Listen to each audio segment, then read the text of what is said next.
We will call to order the regular board meeting of the Chicago Board of Election Commissioners. Good morning, my name is Marisel Hernandez. I'm the chair. Seated to my right is Commissioner William Kresse, and to my left is Commissioner Jonathan Swain. Next item on the agenda is the consideration of the agenda. Are there any proposed changes? If not, we'll proceed with the approval of the regular board meeting minutes of October 8th, 2019. Is there a motion? So moved. Is there a second? Second. All those in favor? Aye. Motion passes. Next is the Executive Director's report. Mr. Goff. Thank you, Madam Chair. And to my board members, I'm passing out I'm passing out some documents from the Overseas Voting Initiative that was sponsored by the Council of State Government. Did everybody get one? Is that a packet? You had two. Oh, please. All right. Thank you. I want to make sure everybody got a copy of it. It was talking about overseas voting, and just to let the board members know that Michael Yu is from the Registrar of Voters of San Diego County, and we both have the same type of equipment that we got from Dominion, and we're using this equipment for our overseas voting. He then, California has now doing that they must be able to offer accessible voting for people at home. So they're using the same system that we use for the military. And we have the same item, and hopefully we'll try to push some legislation so we can get it done here. So I'm working with San Diego County on this. It should be a big win for this agency. So that's one. And here we go. Status of new equipment, the contract. We're working on funding with the city. That has not been completed yet, but hopefully we'll get an answer soon. We have all the old voting equipment has been deactivated, decertified. You know, we've taken it apart, all of it, and it's ready to be removed and destroyed. You were looking at me, I'm sorry. No, it's by force. Thank you. Oh, okay. And the manner it will be destroyed? Pardon me? And the manner it will be destroyed? It'll be Shredded or? shredded. All of it would be smashed. Excellent. New deliveries, we're getting new equipment. We're starting acceptance testing on 200 sets of equipment so that we can start our judges training. So we can train the trainer on our judges training. That's starting this week. Can we go back to the same top? Yes. The shredding of the equipment, is that under some existing contract? No. How are we doing it? We're doing it ourselves, and Dominion's the one that's picking up the old equipment and taking it to a recycling plant. So, but all the parts that have the information on the election, we pulled out. I gave you a copy of that, several, and we've destroyed all those pieces. Those have been smashed, so it can't be used at all. So basically, we just have the shells. All the stuff that actually runs the election has been destroyed.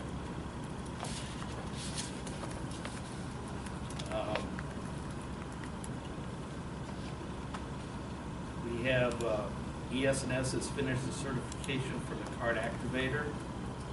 We have a ballot tracking project. We have a meeting on today at 1:30. Yes. 1:30. Okay. Regarding Ballot tracking Thank for you. the vote by mail system. Yeah, vote by mail system. City, county project with the translations of common files is going well. It looks like, and Gary says 60-40, I think it looks like 100% we'll have two ballots for this primary election. It's that big, and, you know, considering what the city has put out, it looks like we're going to have two. Let's see. Okay, schedule for Judges Vacancies. A little upset about this. We have 5,000 judges vacancies at the present time. We have done mailings. We're getting yes/no cards back, but we're going to have to address that. 5,000 is a big number. And I don't think anything will be moving until after Christmas, but we're gonna start working on that. Polling place vacancies, according to, What's our deadline on that?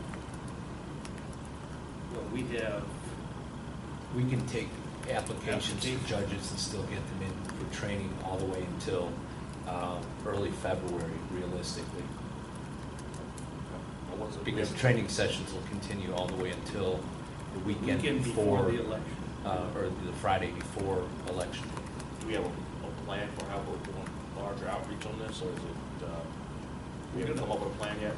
We have not. We're gonna have to sit down and go over this mailings. Okay.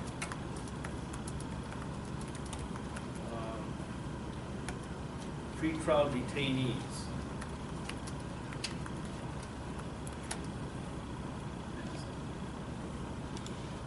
We're still working with the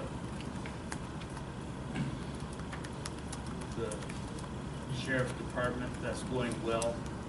Hopefully, we will have a calendar for the board members in about another couple of weeks. Say, Adam, calendar on pretrial detainee voting at the jail.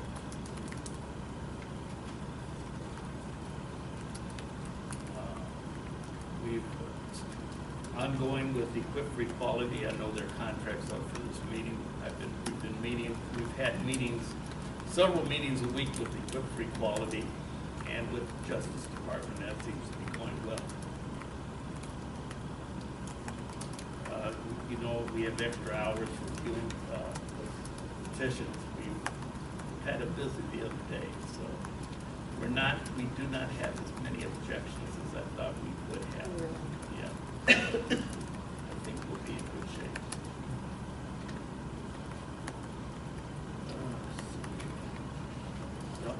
Tomorrow is the state's lottery right here. Tomorrow the state does their lottery. And we're getting ready for our mock election the week of December 16th. So everything seems to be going on track. Oh, great, thank you. We'll next go to our communications director, Mr. Allen. Good morning. The second mailing for the canvas was completed last week, around the 3rd. And we've been preparing the website for online vote by mail, objection hearing information, extended hours for electoral board and public viewing area. And the voter registration department, I know Charles would want me to mention, has been extremely busy with people coming in to check their petitions. The online application for vote by mail, by the way, we're upgrading it slightly so that toward the end of the process, the voter would preview how their mailing label would appear, so that it's one last double check of all the information that they've entered if they're having it mailed somewhere else, whether it's a campus or, and that was an idea by Steve Sislicki, trying to give them one more way to verify what they've just entered.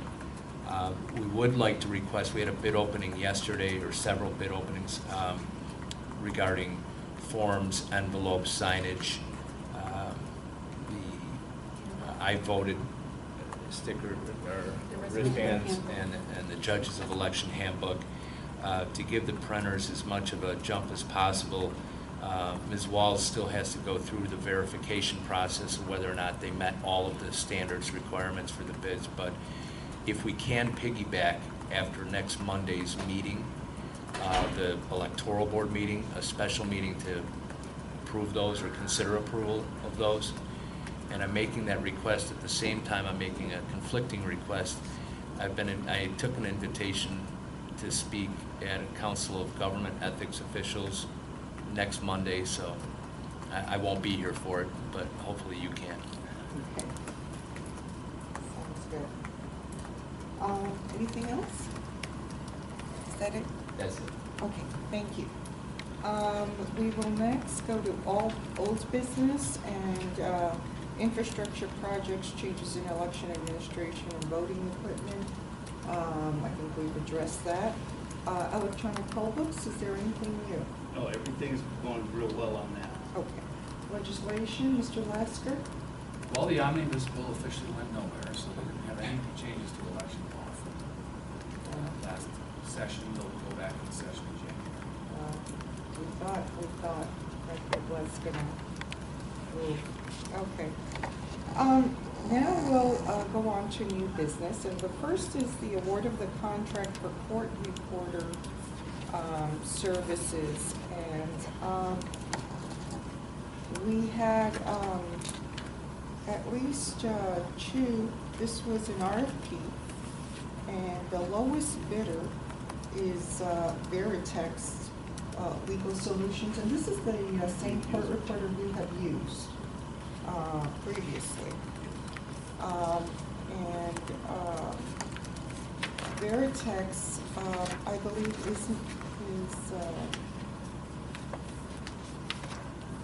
we have a number of rates, as is normal with court reporting services. And the term of this agreement is for the 2020 objections hearings, is that correct? Yeah, that's correct. It's a one-year agreement. Because we also do use the court reporting services for any miscellaneous litigation matters in the off-season. Okay, I didn't see the exact terms. So the term is for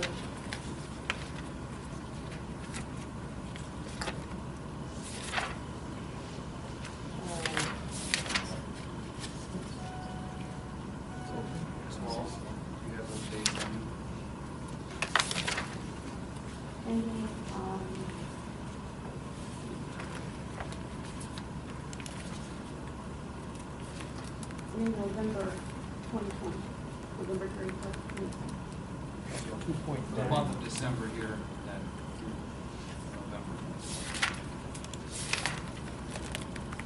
Okay, so, yeah, okay.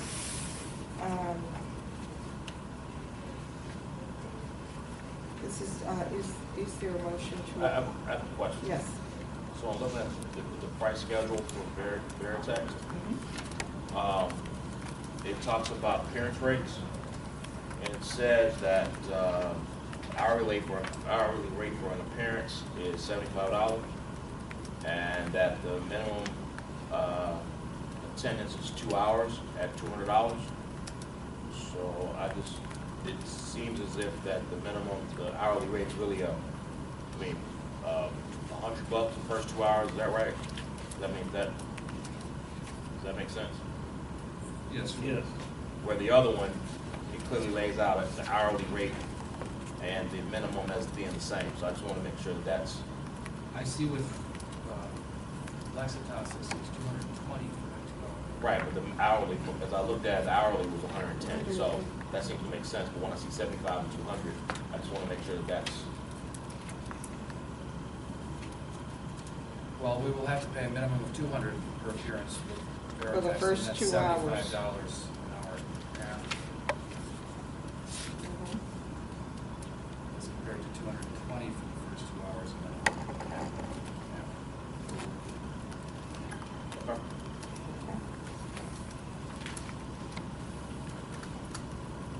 Are there any further questions?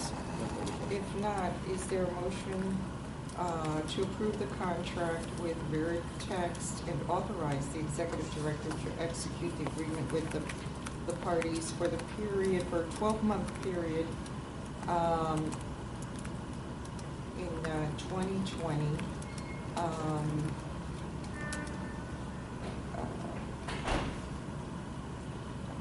Do we need to provide all the specifics on? I think, the RFP has been published, and what the board has done previously is made the motion pursuant to the terms of the RFP. And the RFP is readily available? It has been on our website. Okay. Is there a motion to approve the Veritex contract? So moved. Is there a second? second. All those in favor? Aye. Motion passes. Next is an approval of an agreement with Equip for Equality. And we already have an agreement with Equip for Equality. in accordance, Equip for Equality assists us with the Department of Justice. Right, we have, the terms are up at the end of the year, so. And this, the extension agreement, which is what we're seeking to approve today, is for a monthly sum of $25,000 each month in the years 2020, 2021, and 2022, and not to exceed $900,000 over the term of this agreement extension. Are there any questions regarding? Our work with them, much like with Veritex, they've done good work and we've cooperated well with them. We have, and just to let you know, Equip for Equality, our staff is out doing surveys. Equip for Equality is getting some additional bodies, and they've offered those bodies to help us do the surveys. If I may, I'd also like to point out, as you recall, we recently had an extension to the settlement agreement with the Department of Justice. Lance was at this conference last week, so he wasn't with us for one of the routine meetings we have with the Department of Justice. But our contact there reported back that he'd been speaking to the superiors at the national level. And what he said to us is that although it's taking longer than expected, Chicago is ahead of every other jurisdiction in the country on this, and that the entire National Department of Justice is watching what's going on in Chicago and taking that standard to other states.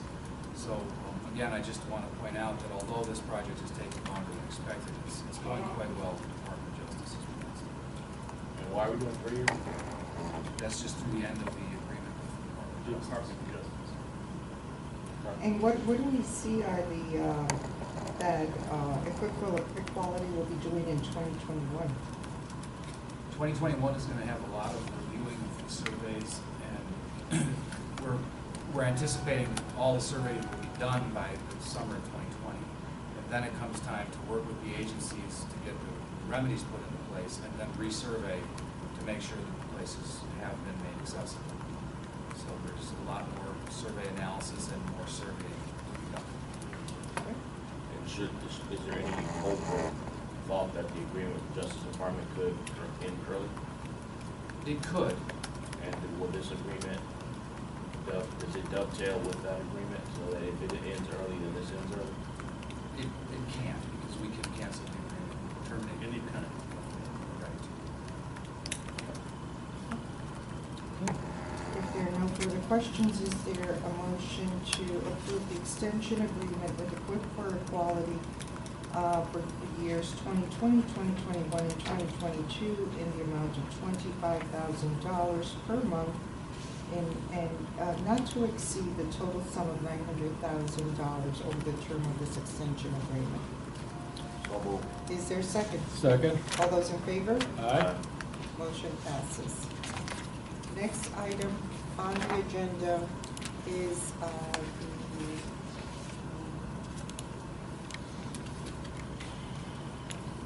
the approval of the professional services agreement with Ronald Boyd.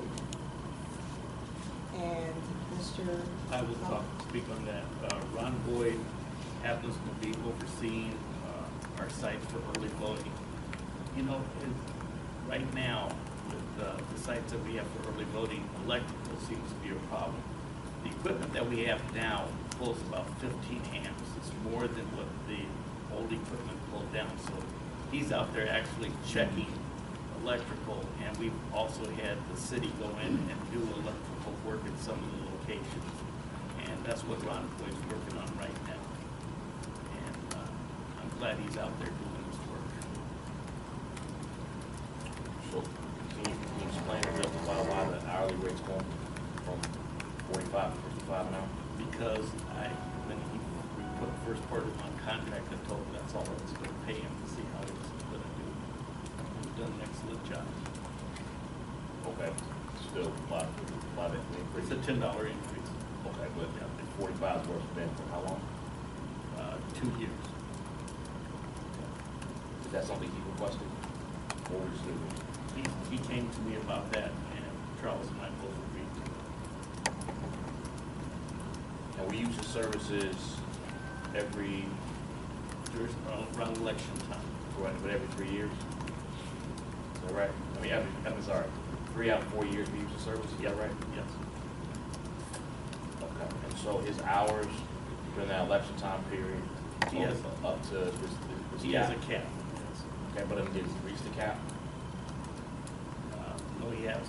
Oh, he has reached the cap once. Once, okay. And what happens if something happens to him, he wins the lottery, he decides to quit? We still have people that he's trained to do it back in the computer, so I think we'll be all right. We will be all right, I think.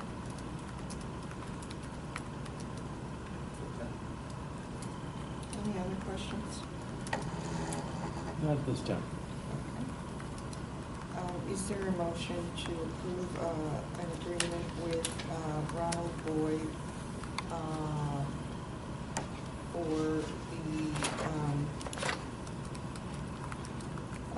again, for the 2020 year in the amount of up to $116,112 and at the rate of $55 per hour to assist the board in the board's early voting sites, receiving stations, and polling places for secure transmissions and e-public communications. So moved. Is there a second? Second. All those in favor? Aye. Motion passes. Next is approval of professional services agreement with Deborah Moss. And here we have a contract proposed contract with Deborah Moss to provide services as needed to the board for compliance with the ADA and the Help America Vote Act and other election-related needs at the rate of $70 per hour, capped at $127,167 for the 2020 calendar year. Just to let you know, Deborah Moss has been an integral part of what we're doing with equip quality and our accessibility. I mean, Deborah Moss has reviewed every single survey to make sure and made corrections of it. She's done an excellent job, and this is what she's done in the past. So when she worked for Department of Housing. So we're very lucky and fortunate to have her. She's been working with us for a couple of years now. And what's the compensation cap on a contract like this? Why remember 100,000 slipped in my head for employees now? She was originally, her original contract was at $60 an hour and a $95,000 cap. Formed, we wanted to increase her compensation to $70 an hour. So what I did then is found out the percentage of that, increased the cap accordingly, because I thought we still had the same amount of work. Okay, I guess what I'm asking for is maybe on the record more complete explanation as to why we can award the contracts this way even though they exceed the $100,000 cap. That's what I'm looking for. Because we did it before, right? But and that's what Spice were doing, so I think it'd be appropriate that we put on the record that right, that's why we're exceeding that cap, considering that, you know, these folks have asked for increases in pay that, you know. So when this boss was first brought on board, her cap was below $100,000. Right. Now what the board is in need of is someone who's familiar with all of the procedures that we've got going on. I guess I'm asking for a different question. I'm asking specifically, what does the law provide that allows us to award these contracts when the cap is over $100,000? That she's the sole source of the services that we're looking for. In this particular project, we really need the ongoing consistency of an ADA specialist who's now, she's really helped be the architect of how this program is working now. And so to have to start over with someone new would set us back substantially, I believe. So just for the record, let me ask the question. How, on these contracts where the cap is going above $100,000, how do we objectively evaluate that this person is the only person that can do this particular, whatever that particular job is? How do we evaluate objectively that this person is the only person that can do it? Well, at this point, it's because we know that there's only this one particular person has been in all the meetings and has helped craft the architecture of the program. We've been with all the meetings with the Justice Department and along with the Equip for Equality and helped put together the forms that we're using Oh, now. I'm not questioning that at all. I'm not questioning the participation. I'm asking for what's the objective. In 2 cases, we've now gone over the cap, which is fine, but then there has to be an objective standard by how we determine that this person is the only person to do it. So that's all I'm at. I want to make sure that our procurement department has an objective standard that says, here's why this person goes over that particular, can go over that particular cap. That's all I'm asking. It's going to be a case-by-case basis. So for example, when it comes to ballot printing, we use a Dominion system, and we have to find out who's certified to make Dominion ballots. Right. We have a sole source provider there, there's only one in the state. When this project to accessibility first began, we did a search for any accessibility specialist that could come in and be our assistant office. But then now, as we sit here today, the project has grown substantially and become what it is, and we really need someone who's going to pick up where Deborah is leaving off. And since we internally know who has and who has not been a part of that process, we recognize her as the only person who can come in and give the services we need without having to start all from scratch. Got it. So that's what's justified, that's what we use when we have this sole source justification form? Yeah. And do we have those with these other, this contract, the contract before that? I didn't see it in the packet. So I don't know whether Ms. Walls has been provided the sole source from staff on Ron Boyd. I had discussed those issues with her. But I think we need to make sure that we have, if we are arguing that this is this is being granted for a sole source, and we can go over the cap because of that, because of the $100,000 cap, but I think we need to make sure that, as a function of the record, that we have those justifications in writing. I agree, and I will sit down with Ms. Walls and go over that. and it is in the whole site. It's on Deborah Marshall. They got it interned far enough. Well, I didn't see nothing wrong with boards. No, It's not in there? Oh, I'm sorry, it's not in there, but you have it, right, Ms. Walls? I believe I have it for double. Yeah. Okay, so then we need to make sure we have that for Ron Boyd as well. That we will.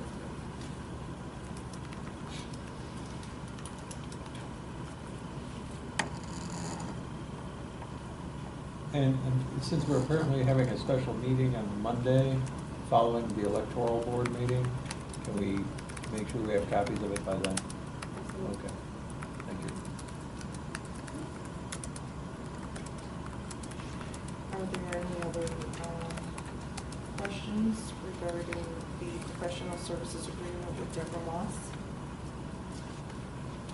If not, is there a motion to approve the agreement with Deborah Moss at the rate of $70 per hour, capped at $127,167 for the term January 1st through December 31st, 2020? So moved. Is there a second? Second. All those in favor? Aye. Motion passes. Next is a series of professional services agreements for translation and community outreach services. Each of these contracts are for the period December 1st, 2019 through November 30th, 2020. And the first is Chinese with Sue Alfred Lee at the rate of $25 per hour, capped at $39,062.50 for the term. And Mr. Lee will provide Chinese translation and professional services.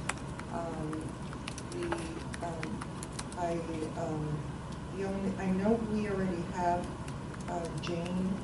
But Jane's gonna be out in the field a lot, and this, he will be actually doing the listening and reviewing the translations on our voting equipment. That's Okay. basically what he was doing, and for our ballot print. Right, so the only caveat is that we make sure that there's no duplication of services at this time with Jane and Mr. Lee. Correct. And by Chinese, are we talking Mandarin? Which I dialect? think they have, they go out into communities and speak several dialects. We only publish print materials in Dunhuang. I think it's Cantonese. Cantonese? Okay. This, That's when we publish our materials. But when Right. they go do the outreach in the communities, they're, right, like Jane Lowes is. It's fluent in all of them. okay. Another couple questions, for, these contracts here. So, Mr. Lee, is being raised to $25 an hour, Right. right? Yes, he is. The rest of them are at $35 an hour, and we go forward through them, is that right? What justifies their 35, or like, conversely, what justifies his 25, lower than the rest? Well, he'll be putting in less hours. The other translators that we have are replacing, like the one, our Polish translator is replacing Monica, who is going on maternity leave. Okay. The other one is Korean, and we don't have a backup Korean, so She'll be the initial She will be the translator for translator, everything, for the website, for all the materials that we're gonna have to do, as well as outreach. So she's going to be launching, Nayoung will be launching the Korean language, whereas this is brand new. Emilia will be Filling in. filling in for a period. Tagalog. Tagalog will be launching as well. Launching also. So then why are the caps for Tagalog and Korean different than based on the law?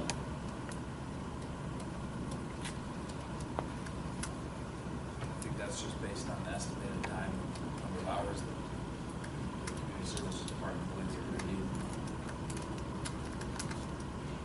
And then now Mr. Lee is getting an increase from For what he had before, but Previous if you look election at, cycle. but if you look at it, after the election, he's off. He's not working. We only bring him back during election time only.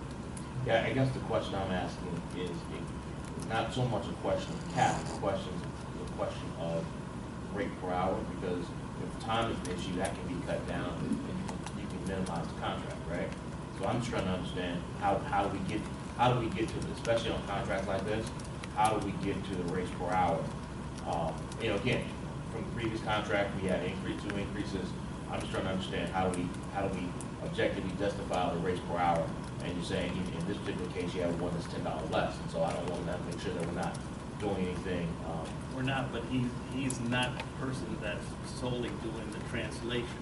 Jane Lau is reviewing and supervising him. The other Okay. ones are not being supervised by somebody else who speaks that language.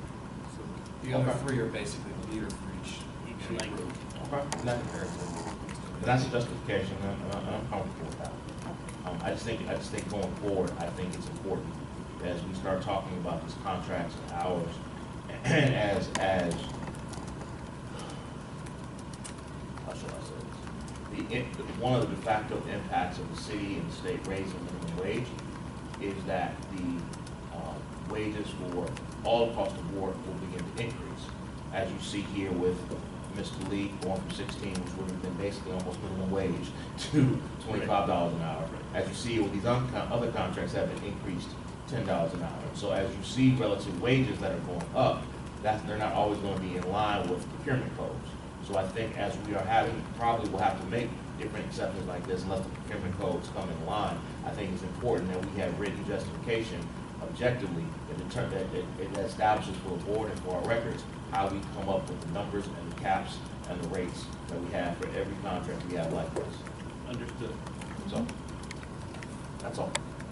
And what we also have to take into account on these rates is that these are contractors who are paying their own taxes. No, I'm clear about, I'm clear about how. So that's just another Yes, factor to it's another take. factor to it, but I think we just need to, as we're doing these contracts, that we just need to make sure that we clearly have identified what our justification is for increases, what our justification is for, if you're doing more work, or, I understand some of these things that have to be done because we have new voting equipment, that justifies it, but let's just make sure that is written, printed someplace, just so we have that.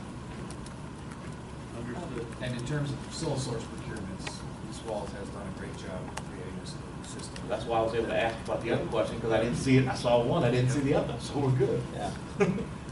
One quick question again, Mr. Lee. Now, his translation is going to be just written, translating the forms, or also verbal? His is all written translation. Oh, okay. And his is largely review, so it's Right. listening to all the audio and checking all So of there the. is going to be some verbal as well, but mostly It's, going to be written? yeah, He's it's listening, he's not gonna be doing. checking any- every ballot style for accuracy on the new equipment. On listening, okay. It's something that Jane can't do while also finding election judges. Understood, but again, I'm going back to the Providing- various dialects. Written, there's not really a problem, but verbal, it is a problem. And that's why Jane helped us get, this gentleman, she's very comfortable Okay. with it. Well, Jane's good, so she's expert on that. Thank you. If there are no further questions, is there a motion to approve certain language interpreter contracts for the term December 1st, 2019 through November 30th, 2020,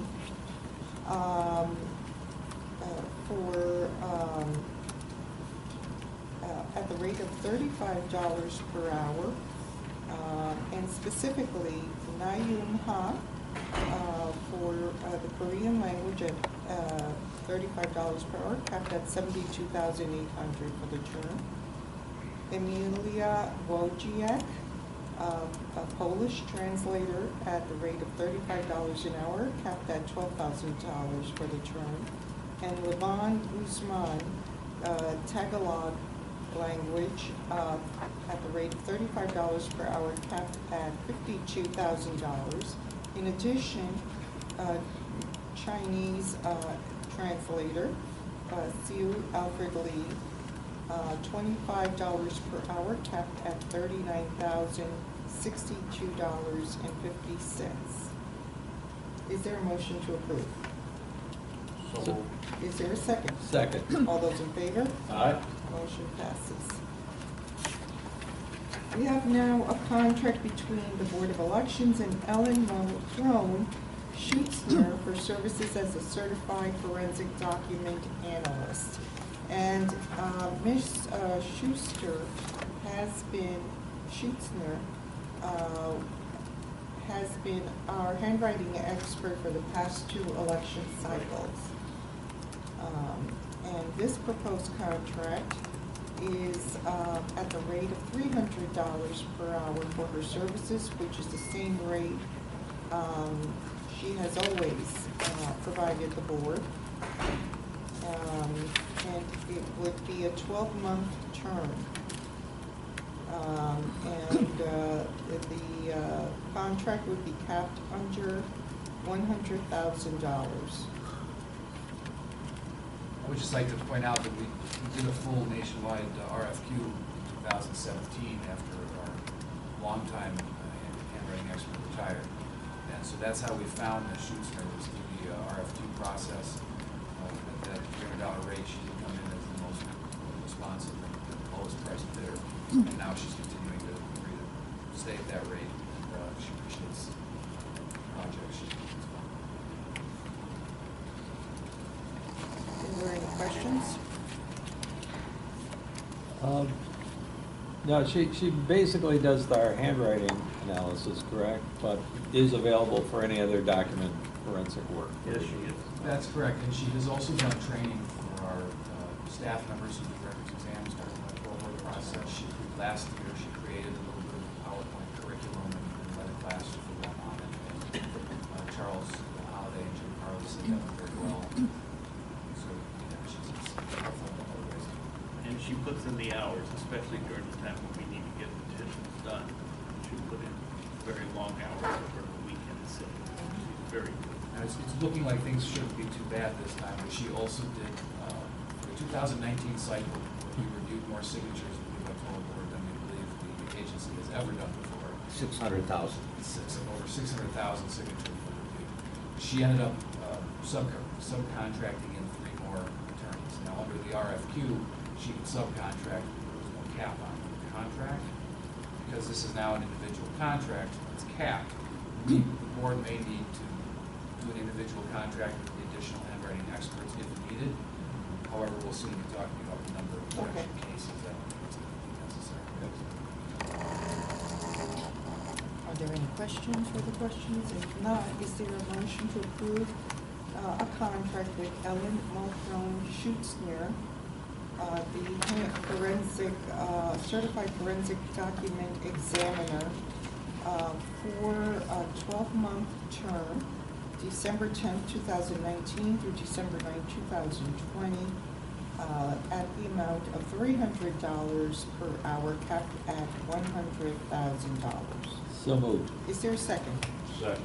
All those in favor? Aye. Motion passes. Next is the approval of a contract with Smith Maintenance Company for early voting annexes custodian services for the 2020 elections. And this is, this The company custodial service we've That used we in the used past. before for, over at 175, Okay. and they've worked out very well. The term of this agreement is January 1st, 2020 through March 31st, 2020, and then again as of September 1st, 2020 and through November 30th, 2020. And Both elections. yes, the primary and the general. And they have certain rates. The pricing for initial cleanup services, a flat rate of $5,300 for power wash entrance area, a flat rate of $850. Close down cleanup service, a flat rate of $3,850.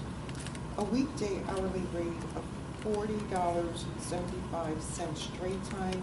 Weekend hours hourly rate of $53.65 overtime with a 4-hour minimum. And equipment rental floors, such as a floor scrubber, would be a daily rental rate of $50. Yeah, two questions, please. One, the access to the site, they'll have access, or will staff have to let them in, let them out? That's why I'm looking at it. All right, so there'll always be board staff there while they're doing the cleanup for security And purposes. remember, we have a police officer there 24 hours a day. Thank you for that reminder. So there'll always be some agent of the board that's there while they're doing cleanup. Exactly. And second question, the insurance requirements they provide, what's the basis of those insurance requirements? Is it something that we have a policy around that? This is something standard that we're looking for custodial service. They all supply some type of insurance for any type of damages that they're legally to cause.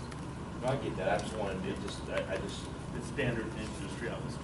this $1 million standard industry. Okay. And I presume if something was to happen while they were cleaning up the equipment, it would draw against this policy. And this policy is enough to cover any kind of damage. Let's say all the equipment got damaged. Let's say they turned on sprinklers by accident or something like that. For the amount of equipment that we have. And that's it. Covered. This will cover that. Okay. I'm good. One question, are we going to be leasing the second floor of that building as well? Because I noticed this only covers the first floor. The second floor has to have some work done, and the city will be doing that for us. So we won't need their services on the second floor. At this point, the At second this floor point. of the building is not ADA accessible. It's not Right. accessible. So that's why we haven't yet used it for any purpose. Okay. If there are no further questions, is there a motion to approve the contract with Smith Maintenance Company for early voting annexes custodian services for the 2020 elections at the rates that I previously stated? So moved. Is there a second? Second. All those in favor? Aye. Okay. Lastly, we have an amendment to the board's contract with Susan Casey. The amendment is basically substituting CaseyCorps LLC for Susan Casey, is that correct? Yes. There's no other change except, The only other changes I added to the contract, that it will be Susan Casey of CaseyCorps LLC who actually does the work. are there any questions? And Ms. Casey when we approved her contract, that was related to the board's e-poll books and her services surrounding that, right? Yes. Okay. And the further reduction into the e-poll contract will still apply. We'll negotiate that in the basis of this contract, right? Yes. All right. If there is no further questions, is there a motion to approve the amendment to the board's contract with Susan Casey, and now the contract shall be with CaseyCorps LLC? So moved. Is there a second? Second. All those in favor? Aye. Motion passes. Okay, now, Mr. Lasker, your legal report? Well, thank you. We are still just waiting for a decision from the First District Appellate Court on our fifth ward election contest. Those remain pending until fully briefed. No indication yet that there will be oral arguments, so I believe we are just waiting for the court. I want to speak again publicly about that we're working jointly with the county clerk's office and the Cook County Jail's administration on everything related to establishing a polling place there. But big change that I want to remind the public is for poll watchers. If anyone wants to be a poll watcher in the jail, there are going to be additional requirements because of the security concerns at the jail. And that's one of the things that we're working on now is figuring out the procedures. They're going to need about 3 weeks of lead time, at least 3 weeks of lead time for people to apply to qualify as and undergo a background check to qualify as a poll watcher delegation. So we'll be posting instructions on that when they're all nailed down on our website, and people will be able to apply through the jail's website. Now, we did yesterday was the deadline for filing objections to candidates for the. Just one question on that. Do you anticipate any problems with that, or any objections to going through that additional procedure for poll watchers at the jail? Well, there might be. One of the issues is space is quite limited inside these voting groups, and so we don't know what the demand is going to be as to how many organizations and campaigns are going to want to have poll watchers there. But one thing that's a little helpful is that the legislature did expressly put into the legislation on this a limit of 1 poll watcher per division within the jail, where there's a voting room per organization. But depending on how many organizations make the request, there could be that not everybody gets in. The idea currently is that it's essentially going to be first come, first served as far as registrations. You register for a specific day, and we're going to do 4 days of voting out of the jail, and you'll be qualified for a particular division at a particular day, and that's what you show up for. Does the legislation say in there that there could be criteria for security purposes? Well, the statute expressly says that poll watchers may be pre-approved by both the election authority and the jail, which we do believe is a recognition that security concerns exist in the jail, unlike most polling places. Right. We are essentially leaving it in the hands of the jail because they know their security concerns and protocols way better. I understand. Thank you. Is that create a slippery slope anywhere? Or do you foresee that creating a slippery slope to other places where there may be security concerns, quote unquote? Well, it certainly is treated differently in the statute because nowhere else in the election code does it authorize an election authority or any other third-party agency to pre-approve poll watchers' credentials. In fact, the election code expressly says we're not even allowed to ask the identity of the poll watcher until they show up at the polls with the credential. We hand out blank credentials, Right. and their only requirement in Illinois to serve as a poll watcher in most places is that you're a registered voter, so you have to be an adult who's registered, resident of the state, and that's it. But now, in order to get into the jail, they have additional background security requirements. The legislation allows for it, so I think the jail is right in doing it. Someone may try to challenge that legislation, but I think that the courts would probably agree that there is a very legitimate, compelling governmental interest in preserving the security of the jail, even though we're letting them polling places. We are trying, of course, to create policies here that are uniform and equal. Yeah. And, you know, we are having some growing pains, because this is the first time we've ever done something like this. And very little guidance in the statute. It Right. just simply says, one per division, Yeah. the jail can pre-approve. Okay. So next, we've got electoral board filings are confirmed. We've received 23 objections to candidates for ward committee person. And I believe we'll be receiving 12 objections for state representative candidates, and 1 objection to a state senate candidate. So a total of 36 objections are what we're looking at the moment. For those cases under our jurisdiction, we have the ward committee person, state representative, state senate. That number 36 is down from approximately 98 or 100 from the last presidential primary. Not that I'm aware of. We have a few districts that touch us. We have one, yeah. We have, Bobby Rush was filed as an objection to Mr. Rush's petition.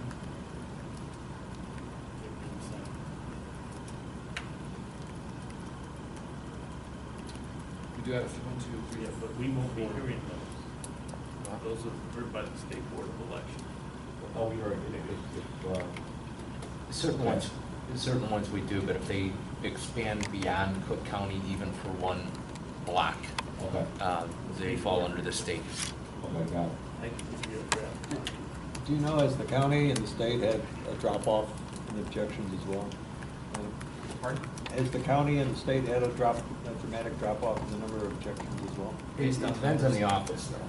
Okay, so for Metropolitan Water Reclamation District, which also are heavy signature requirements, they may have a heavy load for those because there were a lot of filings for Water Rec District.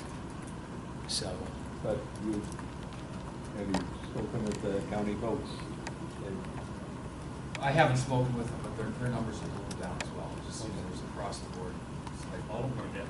So we had been seeing, the board had been seeing increasing numbers before I joined in 2017, and so we did a recruitment, got all these hearing officers, which was the right thing to do because we needed to have enough. But then, of course, the numbers started dropping off with objections as soon as we did that.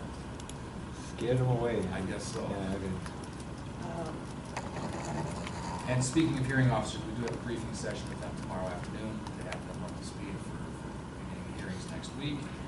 The hearings will begin the morning of Monday, December 16th. When we're done with this meeting, I'd like to individually talk to the three of you about what time to have that meeting. It's historically, the electoral board's met at 8:30 in the morning so that we can get that first cattle call, I would say, out of the way that day.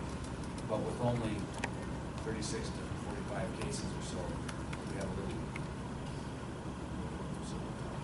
Okay.